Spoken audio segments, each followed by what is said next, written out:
So we want to take a good look at them. And so when it's time for us to go to the polls to support getting off this merry-go-round, we'll know who we're putting in office. Because we have forgotten who they work for. They work for you all. We don't work for them. I'm sorry, I'm getting something. Mr. Charles Walker. Wow. I tell you what, when we were first looking at this issue, and I was getting a brief one, getting my head and my arms wrapped around it, I can honestly tell you it wasn't something foreign to me because I dealt with the same situation personally. Home ownership should not be a partisan or political issue. It's about building strong families and strong homes, and every time I hear someone talk about the issues in my community, the first question I want to ask them is, are you part of the problem or are you part of the solution? Because see, it's easy to throw stones and talk out of both sides of your mouth. I think we've heard that earlier, that we ought to be warned not to do that. But the more I was briefed on it, the more I looked on it, the more I compared some of the things that my wife Roshi, who's here in the audience, that we went through when it came to a few of our homes, the more we began to see it's a bigger game to some people than they would care to admit. Now, he made some announcements earlier from the beginning, the onset. The moderator did and asked a couple questions. Well, who is here from the governor's office? Who is here from the Attorney General's office? I think those questions are relevant because when I started calling to get some support, I could not get any support on this issue from those offices. I think that's important. But as I began to connect the dots, even when it comes a little on me, because I found out quickly, it doesn't matter your resume a lot of times, not when you're me. Sometimes folks can find a way to take that issue and just tuck it nice and neatly under the table.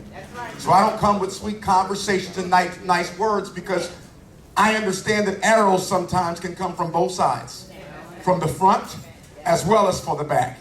And when you wake up, you really start to begin to see who your real friends and enemies are. And I tell you what, I'm grateful for this young lady in the front because she pointed a clear direction. If you call upon the name of the Lord Jesus Christ, you shall be saved. And he's the only one you can depend upon. But I started connecting the dots and I noticed something. Yes, Prince George's County, Maryland, one of the highest rates of foreclosure, not just in Maryland, but in the country.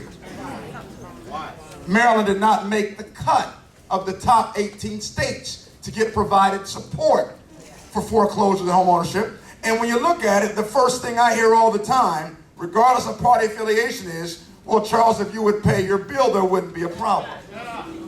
And that's something. So I'm the blame for a foreclosure mess that started when we began to bail out banks and mortgage companies, but no one bailed us out. But here's what's even more interesting. I'm getting kind of excited now. Here's what's even more interesting. As long as they can keep people from talking, I'm going to say it again, Brother President. As long as they can keep certain people from talking, whether they base it on color, whether they base it on party, whether they base it on race or culture, the more they can keep people separate and not talking, the more they can run shot over us and think we can hold each other accountable for what they're doing that's wrong. Now, if I sound like a preacher, I'm guilty. I started a church 18, 19 years ago down in Douglasville, Georgia. Some of that just comes out, you know. I'm against injustice. I don't care what your party affiliation is. I don't care what your skin color is. I'm against injustice, and I will absolutely stand for you. Now, please understand something. I didn't send anyone from my office here. I came myself.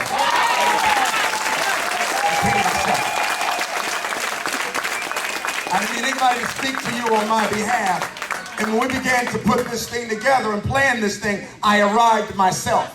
When I had closed-door conversations without even being recognized, I still keep arriving myself because I care about justice. I care about what's right. I don't need a pat on the back as long as it means that your family can be in your home on Christmas. That's all the pat on the back I need.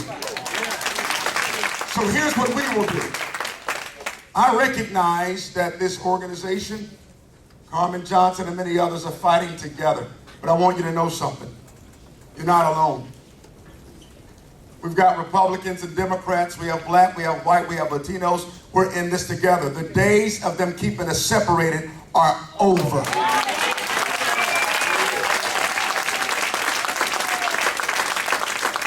going to come together and we're going to make this important.